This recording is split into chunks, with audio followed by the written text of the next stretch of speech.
Well, the way it came together is we began the dialogue down at Mar-a-Lago, and we divided the economic part of it into a couple of components.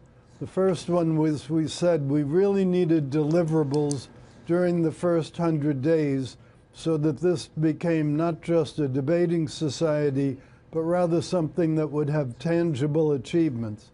So we then started working out with the Chinese exactly what we could achieve during this very early period.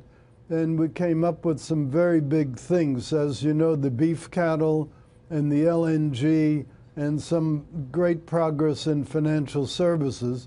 That's a lot to accomplish in the very short time that we've had. It is kind of amazing when you read through some of the numbers. Is it a $2.5 billion industry, the beef industry, that's going to be getting opened up again? It's been shut down for many, many years. Does this do something to lessen our trade deficit with China? Well, sure. Anytime you've increased exports without materially increasing imports, you're going to help your trade deficit. But the most important thing, I think, is that a lot of these, the genetically enhanced foods, the beef, and some of the financial service things have been hanging around for quite a while and never really delivered. The beef thing's been going on for more than a decade. So what we wanted was to prove that we're turning words from before into actions now.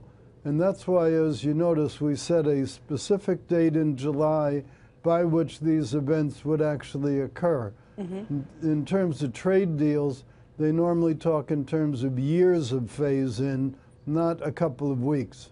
Yeah, it is kind of amazing to see these things happening so quickly. Every good deal, though, I believe both sides will walk away with something that they feel like they have accomplished, something they have won. What do the Chinese get in this if they are opening their doors to more imports but not exporting more goods to us?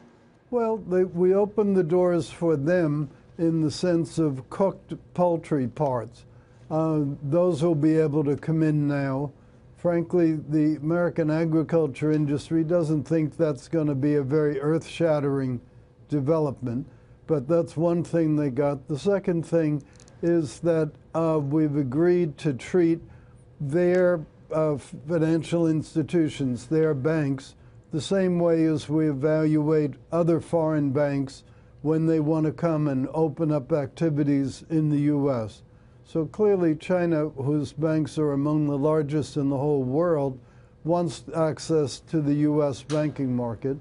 And while there's no specific date for that, as long as they can comply with the normal rules, they will get access.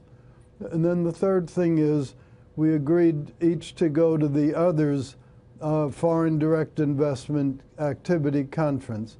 In the case of the Commerce Department, we run an event called Select USA Summit.